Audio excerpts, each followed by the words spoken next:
Gloire à Dieu la famille.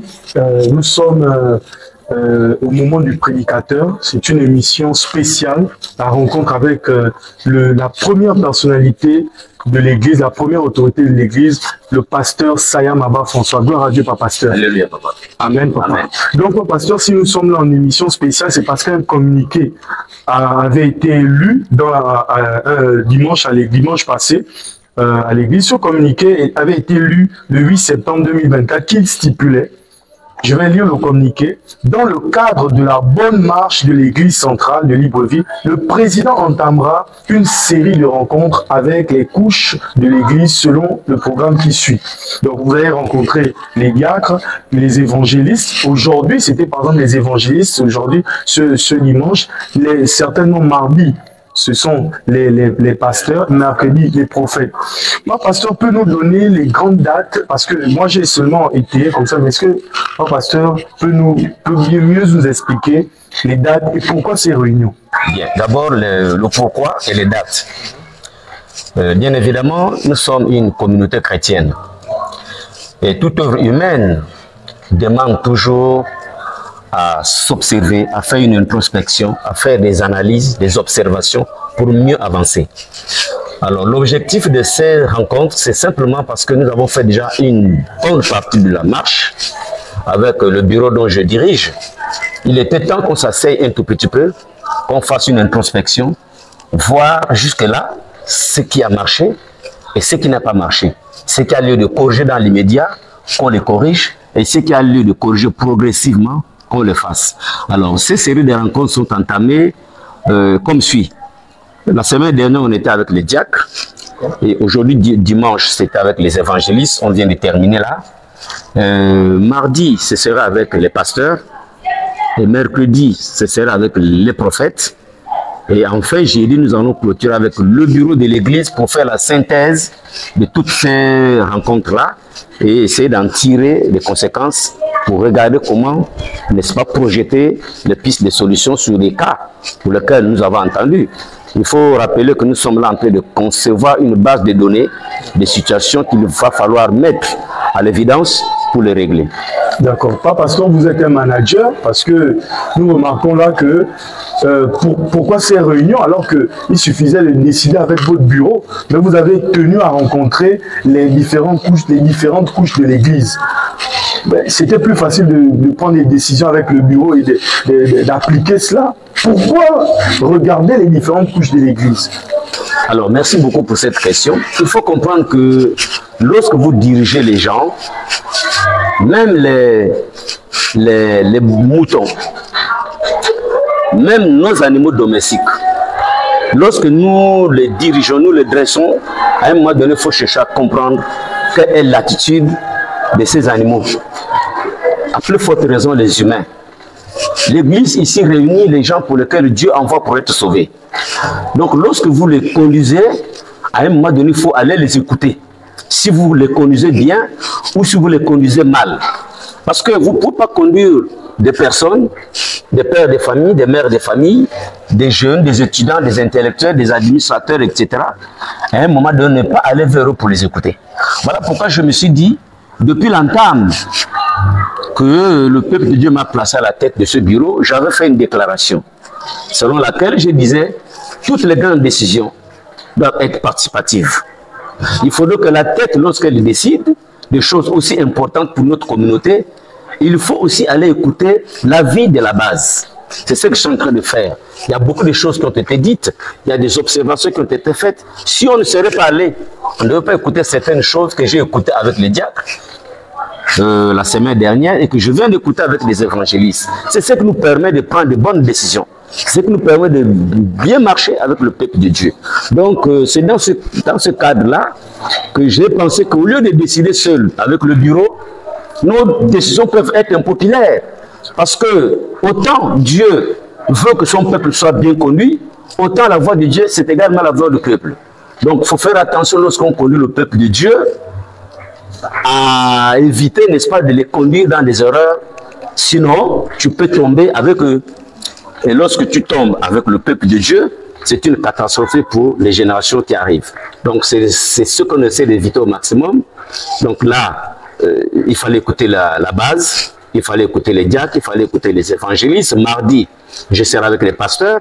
Et après, on va regarder si le bureau conduit bien ses activités. C'est par leur avis que nous saurons que nous allons pas à pas. Est-ce qu'on fait bien, est-ce qu'on fait mal, qu'est-ce qu'il y a lieu de corriger, ainsi de suite, pour prendre un bon départ avec le peuple de Dieu. Est-ce que là, pas pasteur, nous ne sommes pas là pour recueillir les avis, pour pouvoir sanctionner le bureau? Parce que j'ai vu là des serviteurs de Dieu qui se sont un peu plaints. Si on regarde le département de la permanence, les programmations où certains ne se retrouvaient pas. Il y a eu beaucoup de plaintes pendant cette réunion avec les évangélistes. Est-ce que un pasteur recueille ça justement pour sanctionner ou pour essayer d'améliorer les choses? Je crois que tout n'est pas de sanctionner. Dans un premier temps, on recueille les avis, les remarques, les observations.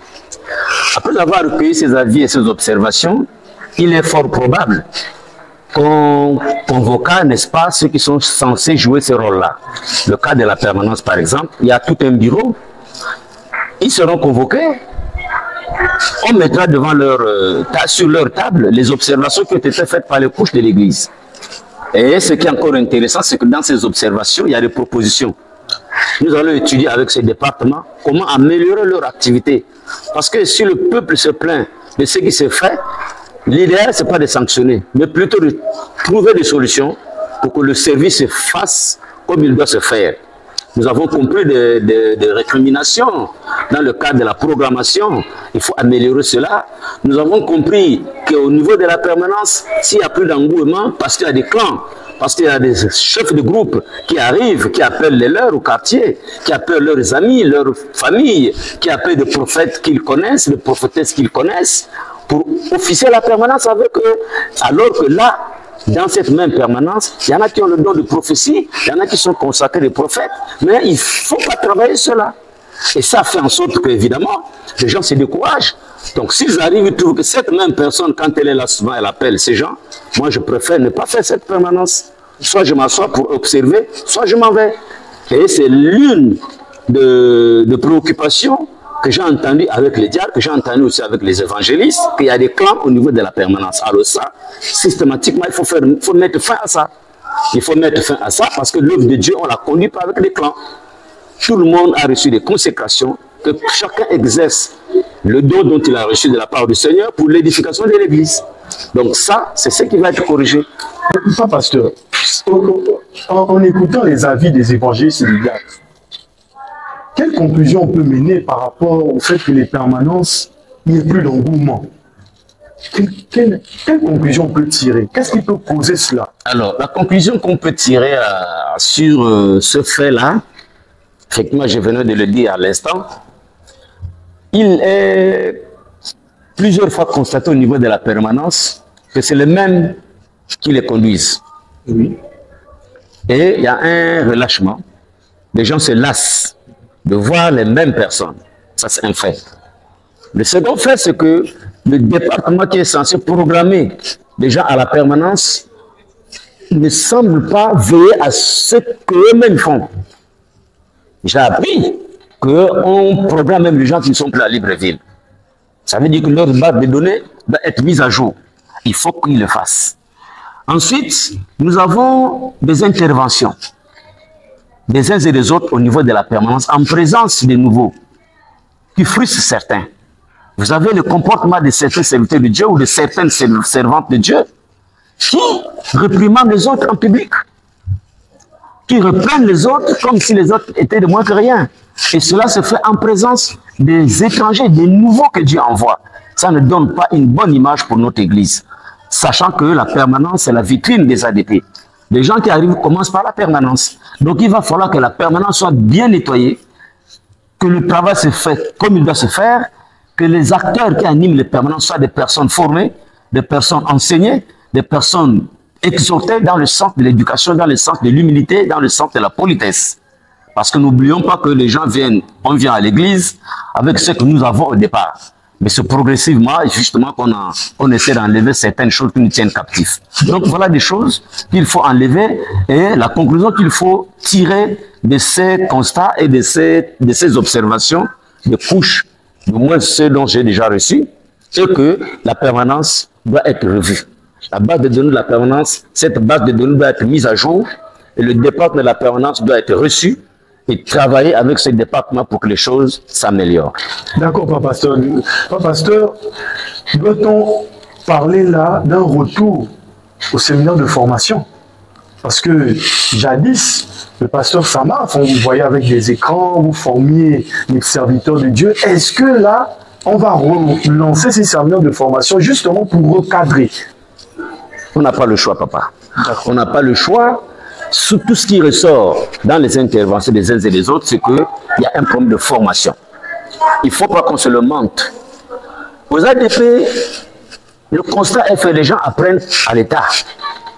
Or, si les gens apprennent à l'État, il faut que ceux-là qui sont les repères fassent bien et mieux pour qu'en apprenant à l'État, qu'ils puissent faire mieux et qu'ils fassent bien.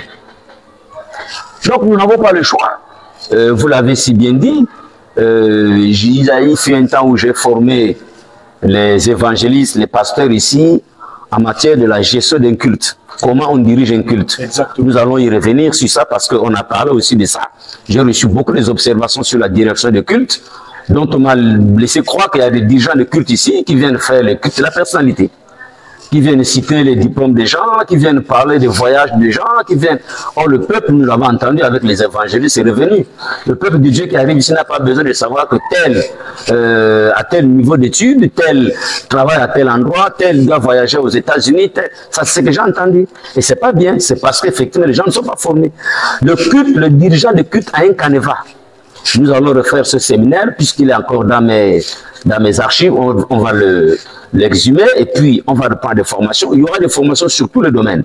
Nous sommes en train de travailler là-dessus parce que le peuple de Dieu doit être enseigné car mon peuple meurt par faute de connaissance.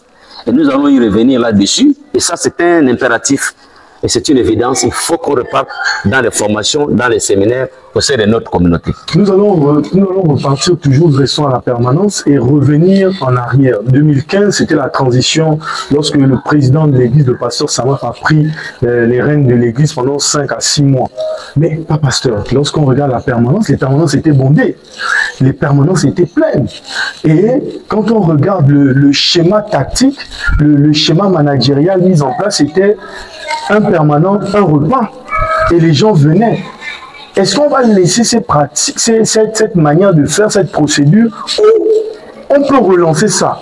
Qu'est-ce qui fait en sorte que, pas pasteur, on ne puisse pas refaire les mêmes choses juste pour augmenter l'effectif des permanences? Parce qu'on parle ici d'une pénurie en termes de ressources humaines à la permanence. Qu'est-ce qui peut faire en sorte qu'on puisse relancer les ressources de la permanence, les serviteurs de Dieu? Qu'est-ce qui peut faire en sorte qu'on motive, papa? Est-ce qu'on repart dans le passé ou on utilise d'autres stratégies? Bien, merci papa. En termes de motivation, vous savez, les humains, comme tu l'as si bien dit, le management des ressources humaines est tellement complexe et compliqué. Il faut d'abord étudier les cas, étudier la volonté, les principes, et en plus ajouter à cela l'œuvre même, l'activité même. Tu l'as rappelé, effectivement, il fut un temps où j'étais président de la transition. Je menais une petite étude qui m'a amené, n'est-ce pas, à prendre certaines décisions qui étaient d'ailleurs au début impopulaires. Parce que les gens se sont dit non, ça se fait pas aux ADP, c'est pas possible, ça ne peut pas prospérer. Mais Dieu merci, Dieu nous a donné aussi l'intelligence de réfléchir. On ne doit pas tout attendre que l'inspiration vienne du Saint-Esprit de Dieu. Dieu nous a donné aussi une intelligence humaine qui nous permet de réfléchir et de proposer à Dieu, sinon de soumettre à Dieu ce que tu comptes faire.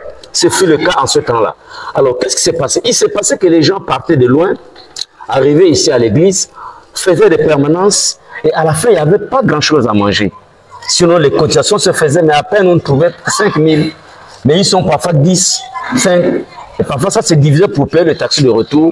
Donc, on ne mangeait presque pas. Alors, Dieu m'a mis à cœur de payer les ustensiles de cuisine, les marmites, payer le four, payer les bouteilles de gaz et payer un congélateur pour que désormais, chaque dimanche, on met Après les comptes, bien entendu, avec la trésorerie, on fait le marché, on paye les cartes de nourriture, on met dans le congélateur.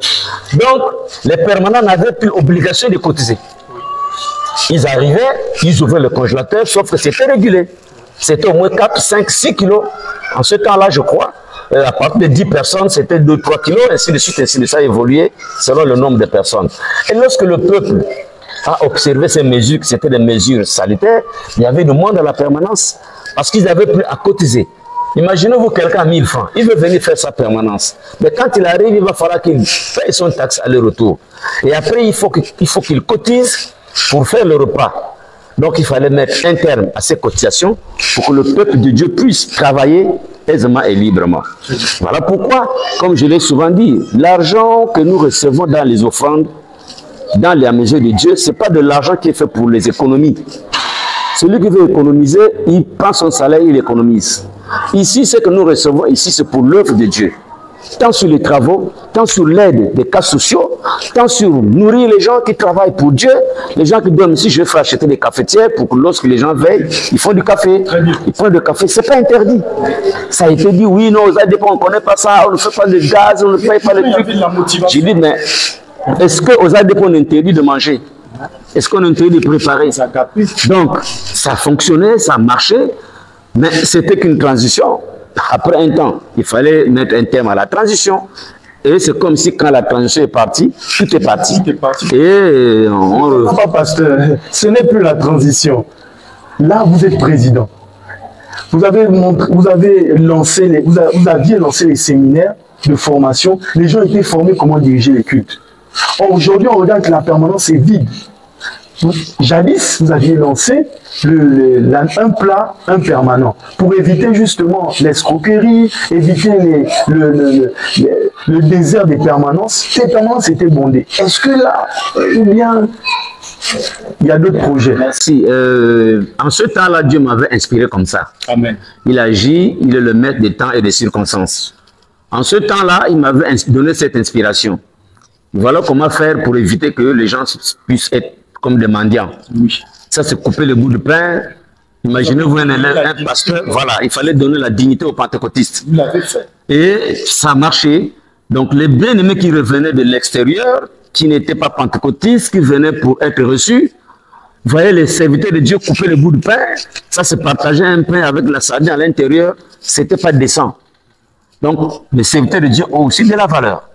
Et Dieu m'a inspiré cela, qu'il fallait faire comme ça, pour restaurer la dignité, parce que, il faut le dire, parce qu'à certains moments, ce sont les nouveaux, les cas qui venaient, qui sortaient encore 10 000 pour donner aux serviteurs de Dieu qui les recevaient. Et ça me gênait un tout petit peu. J'ai prié et Dieu m'a donné cette inspiration. Il est bien vrai que ce sont des mesures qu'on peut refaire, qu'on peut remettre, mais on ne le fait pas comme ça, par la chair, parce que ça a marché hier, aujourd'hui ça peut forcément marcher, non. Les choses de Dieu, on demande.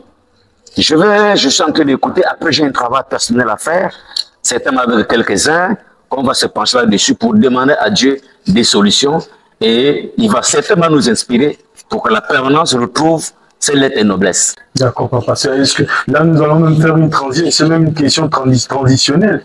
Si aujourd'hui, Papa Pasteur n'arrive pas à remettre cette stratégie en place, peut-être que c'est parce que vous êtes occupé plus à la construction des bureaux de l'église. Ça a un coût. Parlez-nous un peu. Comment ça se passe les travaux là-bas?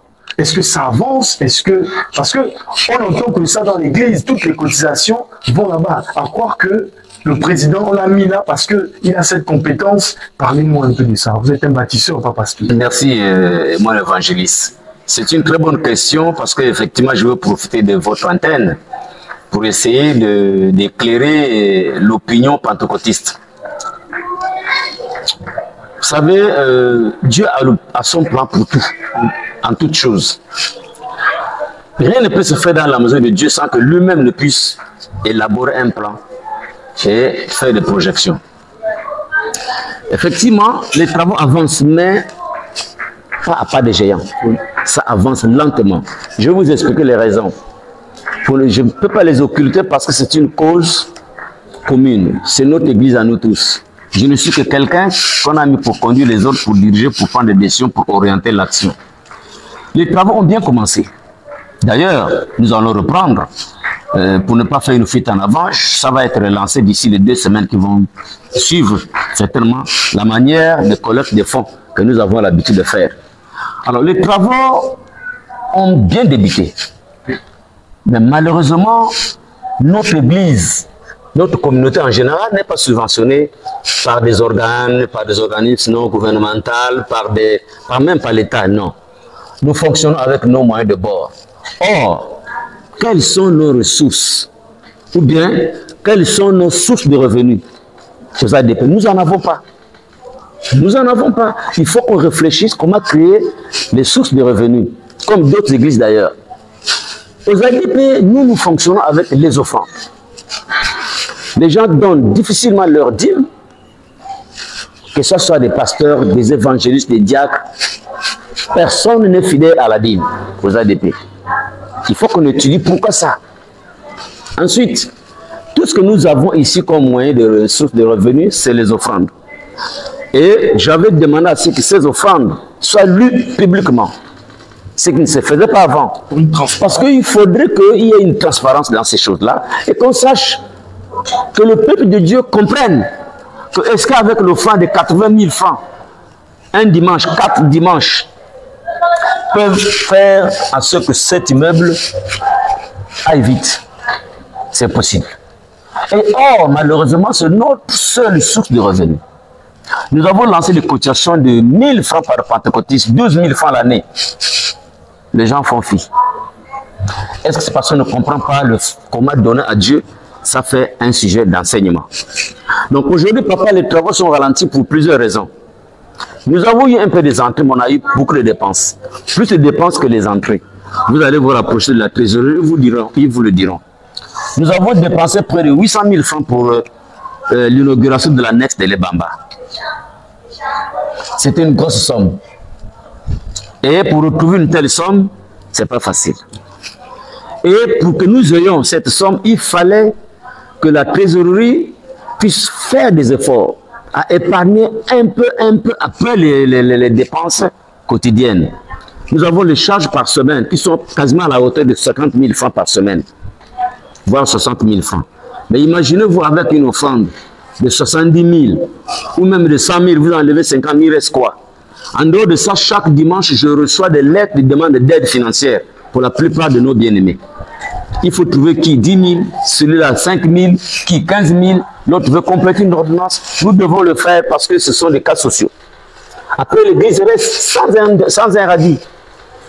Et en dehors des dépenses que nous avons effectuées sur Tchibanga, nous avons reçu la délégation de Franceville et voilà les bien-aimés de Franceville qui sont arrivés. Tu dépenses sur Tchibanga ou après les dépenses sur les Bamba, j'allais dire, c'est les Bamba, l'inauguration de l'annexe de les Bamba. On a sorti beaucoup d'argent.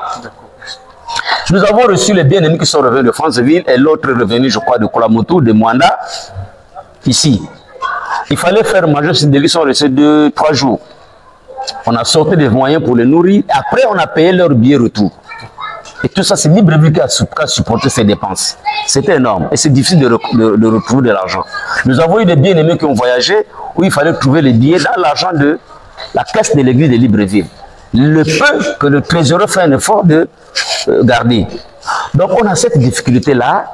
Évidemment, après ces étapes-là, nous allons relancer, n'est-ce pas, l'appel des finances, la collecte des fonds pour que les travaux aillent de l'avant. Ce qu'on avait prévu, c'est que à la saison sèche qui vient de s'achever, on devrait mettre la toiture et descendre en bas pour finir avec les jardins et inaugurer les jardins pour que les malades de Trouille de Dieu puissent être logés décemment. Ça me gêne de voir l'état dans lequel les malades sont gardés ici. Et ça, c'est un challenge qu'il faut qu'on ait de l'avant. Et ça, c'est la priorité actuellement ici à Libreville. Ça ressort dans toutes les conversations, des réunions que j'ai eues.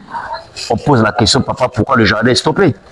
Je donne ces raisons que je viens d'évoquer. Il y en a plusieurs sorties d'argent, comme ça, dans notre église. Après, on a eu des mariages de bien-aimés. Il fallait participer au moins 100 000 par ça, par-ci, par-là. C'est le même là, le même fois là, nous le prenons dans les offrandes. Donc, Les travaux, évidemment, sont bloqués par faute de moyens financiers. Et nous avançons autant que faire se peut. Dieu fera grâce, puisque c'est lui qui a commencé et finira.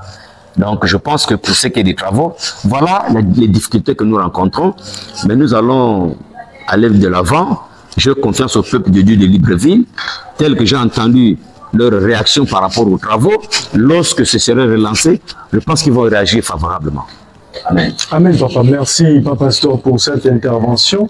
Il y a plusieurs départements, il y a beaucoup de choses à faire, mais Dieu nous a mis à cœur les travaux et la permanence. Quand nous regardons les travaux, les choses semblent aller, mais papa, quand nous recueillons aussi les avis des uns et des autres, ils disent que non, on donne seulement l'argent, mais on a l'impression qu'on ne nous implique pas. Même certains disent qu'ils ne sont même pas montés là-bas. Il faut être pasteur consacré peut-être pour aller regarder les travaux. Est-ce qu'au sortir de ces assises avec toutes les couches de l'église, est-ce qu'en tant que manager principal de l'église, il y aura des petites visites pour essayer d'expliquer un peu et montrer, pour que tout le monde puisse au moins ressentir vraiment les dépenses et s'imprégner du projet? Très bien, papa. Merci encore pour cette question. Ça nous permet d'éclairer. Nous avons un bâtiment R+1. En bas, vous avez deux grandes pièces. Oui. Une pièce pour les hommes, une pièce pour les femmes, qui seraient internées. En haut, vous avez près de 10 pièces, avec près de 3 couloirs de rangement, qu'on peut appeler des magasins ou les zones de rangement. On a une salle de réunion. Et sur ces 10 pièces-là, ce n'est pas facile. Là, nous sommes dans la phase de montage. Après, il faut crépir, il faut faire la toiture, la charpente. C'est beaucoup d'argent. Et ce n'est pas un mythe. Les gens peuvent se dire, bon, on donne l'argent, on ne voit pas, mais ce n'est pas un mythe là-bas. Ce n'est pas interdit à un évangéliste.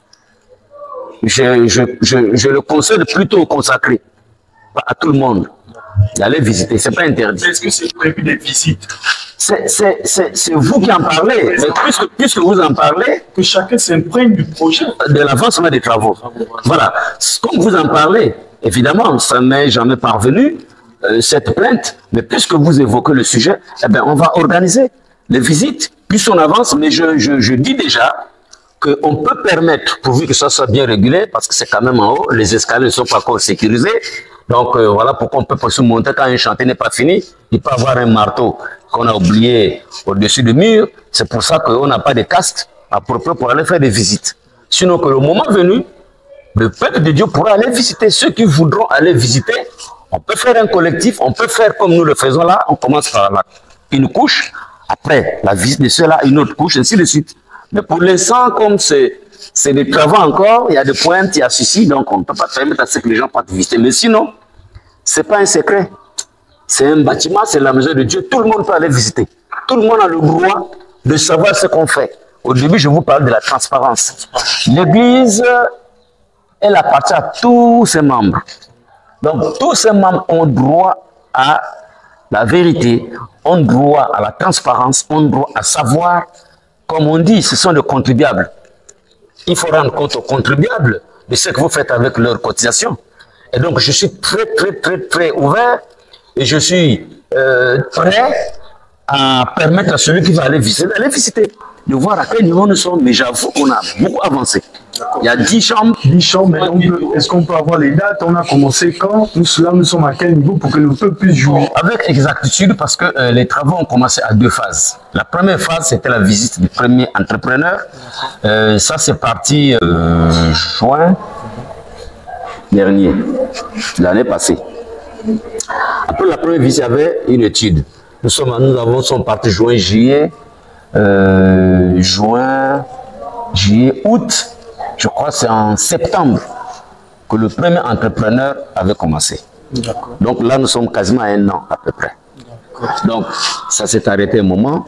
On a fait d'autres dépenses. On a bloqué. Donc approximativement, nous sommes à moins d'1 an, sinon 1 an. Si je regarde encore mes notes. Donc, pour dire vrai, en ce moment-là, si nous avons des fonds, pour ce cas-là, on est en train de prendre les devis de celui qui doit faire la charpente, et nous avons déjà quasiment la proforma des tôles. des tollbacks qui vont monter dessus. Donc on est en train de concilier tous ces devis, y compris les factures pro forma des tolls, des pointes, de tout accessoire pour la charpente. Et lorsque nous aurons tous les devis, et c'est là où justement je vais commencer à parler au peuple de Dieu, qui sont les pourvoyeurs, qui sont les contribuables, pour que nous puissions aller vers cette facture-là pour accélérer les travaux. Très bien, pasteur. Merci encore, papa pasteur. Beaucoup disent que papa Sama, fait le bâtisseur, il est là pour construire, comme en la transition. On a vu les toilettes de l'église, on a vu comment ça s'est passé. En 5 mois, on a vu beaucoup de choses qui se sont passées. Si vous êtes là, nous voyons aussi comment les choses avancent. En à peine un an et demi, on a déjà beaucoup de choses.